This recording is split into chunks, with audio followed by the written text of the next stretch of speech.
Hello, it's Addy10, and the video you're going to be watching in the background is going to be someone else's gameplay, not my own one unfortunately, but it is a level 1 double nuclear from Pumpperzz, and he is a very beast Black Ops 2 player, so I'm going to leave his link in the description. You guys should definitely go and check him out. But in today's video, obviously it's going to be more about the commentary than the gameplay, considering I can't say much about the gameplay because it's not my own. And in today's commentary I'm going to talk about my YouTube journey and how I started YouTube, and just pretty much up to now how it's been. Obviously my YouTube journey isn't really that long in the time that I've been on YouTube. I've only been on YouTube since what, like January, February, I can't really remember. So it all pretty much started back in Black Ops 1. Pretty much that was my first Call of Duty, like I said previously. And I started watching YouTube videos from then. I don't really know how I started watching them really. But to begin with, I wasn't really interested in the commentary. I just tended to watch the gameplays. But after that, I tend to listen to the commentaries of the people I was watching. And the people that I mainly started out watching to begin with in Black Ops 1 were the Marker J and C-Nanners. And I think that's where kind of I started to become a pub stomper, because obviously I was watching the Marker J. He was probably one of, maybe even the best Black Ops 1 player out there at the time. So he was obviously pumping out some beast gameplays, and of course I wanted to try and do that myself. Also, C-Nanners, even though he maybe wasn't the best of players, he was still a good player, especially for what there was actually on YouTube at the time. And he was obviously more about the commentary though, but obviously now he doesn't even do Call of Duty at all, so I don't really watch him anymore. But his commentaries were really good, and as well as his gameplays, so I used to watch him quite a lot, and I used to think he was a really good player at the time. So that's pretty much where I started trying to get the best gameplays as possible. And I remember in Black Ops 1 I got really happy once. I was playing Team Deathmatch and I got dogs or something, and I got 56 to 1 or something. I can't remember. It might have been 46 to 1. I thought that was the best thing ever, and I thought I was a really good player, and I rung up all my friends and I was like, yes, guess what I just got? Yes, I'm the best player ever, blah blah blah. But actually it obviously wasn't that good, considering it wasn't Team Deathmatch. And another gameplay that I did get, which I thought was really great, was when it was Nuketown 24/7. There was double XP weekend on, and I was playing with a couple of friends, and I was telling them already, because I think I got 60 kills, that was my highest at the time, and I was telling them all to play Nuketown 24/7 because it's really easy to get kills, because of course Demolition was in there. And at the time I didn't know that Demolition was so much easier. I just thought it was another game mode that didn't really matter. So I was playing with some couple of friends, and it was Nuketown Demolition, and I did get a chopper gunner, blah blah blah, got all my streaks a couple times, and I did manage to get 130 kills. And I used to think that was absolutely amazing, because of course my most kills was 60. So I went around all my friends telling how I was really good, and I got 130 kills, and that was the most out of all of them. But I did actually get 70 deaths as well, so it turned out it wasn't a very good gameplay at all. But at the time I thought it was really great.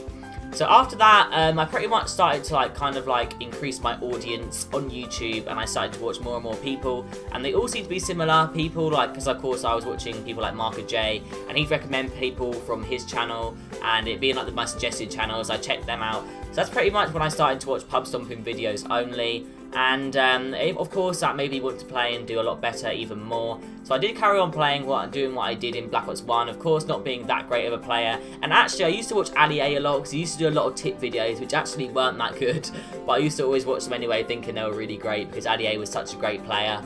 But unfortunately it didn't really help me out too much. So another thing that I did do, it was move on to MW3, and I pretty much just carried on doing the same thing. Of course I was a little bit better of a player by then, because I've had more experience with games like the Call of Duty games and stuff. So on MW3 I played for a bit, and I didn't actually manage to get my first Moab until Christmas time. I think it was Boxing Day when I got my first Moab.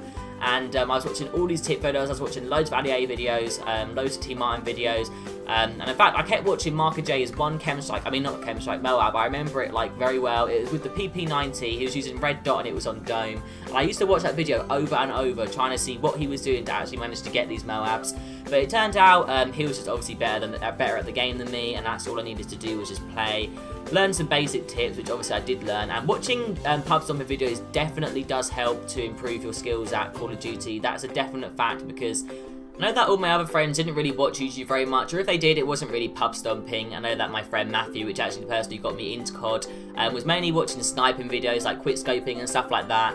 So they didn't really improve as quick as me, and I was noticing that. So I feel like maybe watching pub stomping videos definitely was a great thing, and these tip videos definitely do help to make you become a better Call of Duty player.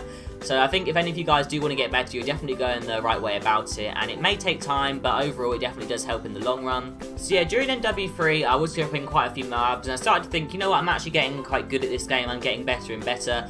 I think I managed to get something like 30 Moabs, which obviously isn't very much at all, but when it was compared to all my friends who maybe had one or even any Moabs, I thought I was pretty okay at the game.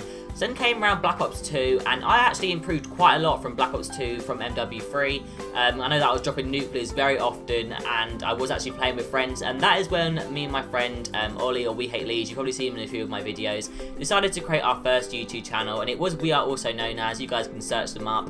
We didn't do commentary, we just uploaded nuclears and stuff like that to the channel, and we didn't do very well at all. We managed to get like 20 subs, because we weren't really doing it properly, we weren't filling out all the tags and everything, but it definitely was a lot of fun. So I didn't really want to start my own YouTube channel until I felt like I was good enough.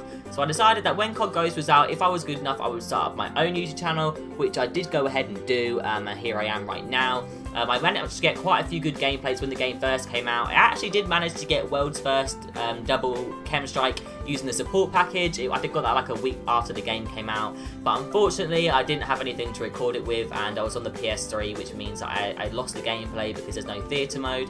And that was really unfortunate. I know that I was quite annoyed because I know that Carnage Clan did actually upload a double support Chem Strike a few days after I got mine, claiming it was World First, but of course it didn't really matter too much because it's World First uploaded on YouTube. So yeah, once I created my YouTube channel, I had it for about a week, put some gameplays up that I got from the PS4, and Team Razor messaged me, Martin, the leader of Team Razor, messaged me on YouTube. I had about 7 subscribers, asking me if I wanted to join. And of course I said yes. It was a big clan, they had 6,000 subscribers at the time. So I said yes, and that was in January, maybe, February, I can't remember when it was either. So I've been in Team Razor for quite a long while now, and I did get quite a few uploads on there when I first joined, which was great, and it really got my channel off the ground. And for any of you little pub stompers out there that don't have like the greatest channel size, definitely joining a clan is your best bet, and it really helps to get your feet off the ground on YouTube. And it doesn't actually, you don't really tend to get your own subscribers very much until you hit like maybe 500 subscribers, and then you can kind of grow your channel independently, and it will keep growing, because otherwise it goes really slow. And joining a clan definitely helps that, because of course every upload you do get a gain of maybe 10, 15, 20, maybe even more subscribers off of that upload. So it definitely really helps, and it helps get your channel out there. So that's our tip for you guys. And then after I joined Team Razor, of course I've just been doing what I'm doing. I haven't had an upload on there for a while, but I definitely want to change that around, especially in Advanced Warfare. So that's pretty much everything I wanted to talk about in today's video. So if you guys did enjoy the commentary or the gameplay, make sure to leave a like, comment and subscribe. Check out Pumpperzz in the description, and I'll see you guys later. Bye.